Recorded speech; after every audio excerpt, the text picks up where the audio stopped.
Hey, it's me, Jeff. I wanted to make a quick video. I got the animation stuff working, and most of it was just simple stuff. There were a handful of things that were off. So first, I'll switch the view here, and I'll show you what it looks like. So I've got it going. This is with timers, and I compared this to main, and this is pretty close. Actually, in terms of, if I start the guy on the left and I move him over to the right, they both get there about the same rate. So I've got the timing right. He can walk up now. He can walk down. I think my clamping is a little bit different than the arcade, but not too much. It's pretty close. And I got chopping in. So little chopping animations work. So left is the Y button and right is the A button, and right now it just repeats because I hold the button down. The implementation really should be you swing and then I set some toggle, and then when you let up on the button, that toggle gets reset, or when you go back into the stand state, that toggle gets reset, and then you can use the chop again, because you have to keep pushing the button, right, is really what needs to happen. But anyway, yeah, it's working. And in terms of the code, what actually ended up being the issue was a couple things. So I defined some new animations for the chopping, and I fixed timing for some of the others. But if we take a look at the frame start macro, so again, alignment was a big thing. These structures need to be at least 4 bytes, because if they ran into something that was a byte, then it would be okay. Or if they ran into something that was a half word still has to be, because it's still reading through a word register. So yeah, the long and short of it is these needed to be evenly divisible by 4, so they needed some padding bytes. Originally these had pads in them, but yeah, doing it this way is more explicit. And so that was a big part of the issue. And then in the actor anim macro, when we set the animation, I made a couple changes here. Because somebody in the stream said, oh, it seems like something's resetting the animation. And lo and behold, it is. It's this thing. So really what we want to do here is we want to compare the animation that's already set on an actor to the animation we're trying to set it to. And if they're the same, we don't need to do anything, right? We can just skip. Otherwise, we need to set the animation on the actor, but then we also need to set the timer. And so what I decided to do is in actor update, I just pull the arm timer directly and I compare timestamps. It's just easier to do it that way, and I have more control over it. So what I do is I grab the number of milliseconds in the animation definition header, and I multiply that by the constant that is applicable for the timer configuration I've got.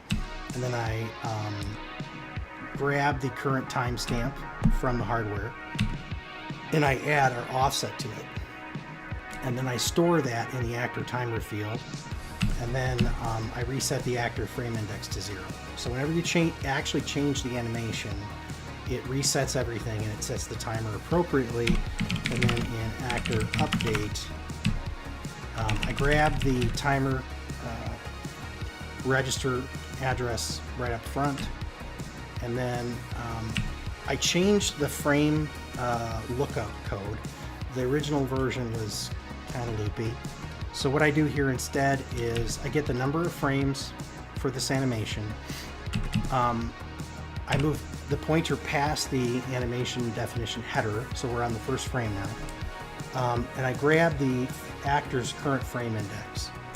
Then I loop, so I grab the frame's start number. So each frame has an index or has an ID on it that counts up.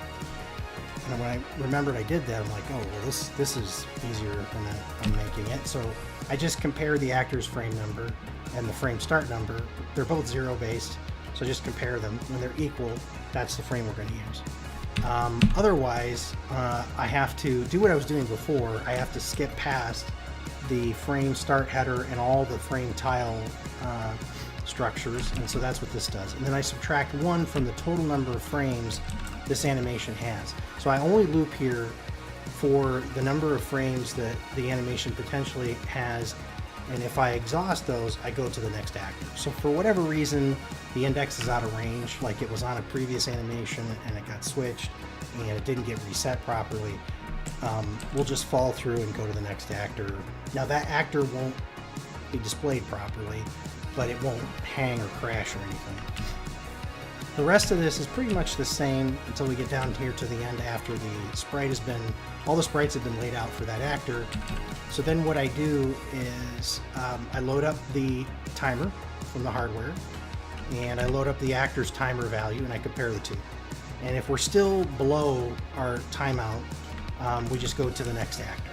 There's nothing to do, we're not going to change our frames or anything. But if we are expired, the timer is expired, then we grab the actor animation pointer again, we grab the number of frames, we grab the actor's frame. Now the number of frames is 1 based, and this was part of one of my bugs. So I have to subtract 1 from it to compare it to the current actor frame index. If they're equal, we reset back to the 0th index. Otherwise, we add 1 to the frame index and we save that. But when we save it, we actually also update the timer.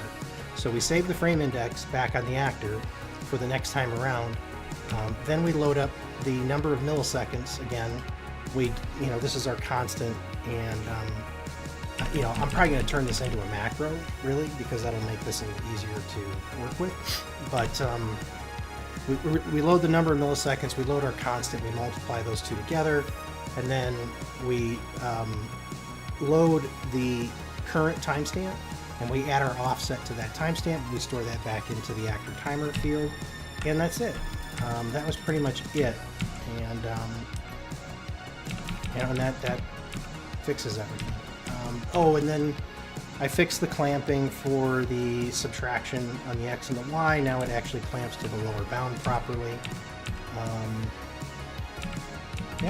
And so I'm pretty happy with that. So the animation stuff, the actor stuff is working really good. And when you do the axe swings, that's actually 3 sprites, because the axe on the far part, on either side, is actually a tile.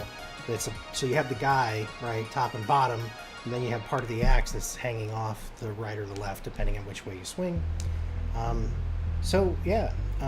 It looks pretty good, and the timing, like I said, is about right. So I think the next step is to get the little foreman to show up and get the little whistle in there, and to get maybe a tree, get some code going to where it will generate a tree and have it grow properly, and then we can work on the actual logic for chopping. But yeah, at this point, the rest of this stuff should be pretty easy. I think I say that I say that every time, but we're getting there. We really are. It's coming together, and the frame rate, ironically, is doing pretty good. We're right at 30 frames a second. Even if I'm walking, we're right at 30 frames a second, which is respectable. I mean, the original arcade ran at 30 frames a second. So, and this is without DMA. This is without some of the fancy hardware stuff that we could still do. So, and I think if we threw a DMA in here, for the background, we'd probably get well above 30 frames a second. But it runs very smoothly, and it's very responsive. So no complaints or anything there. So anyway, I just want to do that update video, kind of give you guys something to look forward to tomorrow. I just realized that when you chop left and right, I should be changing my left and right flag, because if I chop right, I should then be standing right. Same thing with left, but that's easy. We can fix that stuff. So anyway, tomorrow morning, 5 a.m. should be fun. We're going to get more game stuff going, and it's going to be a hoot. So talk to everybody tomorrow.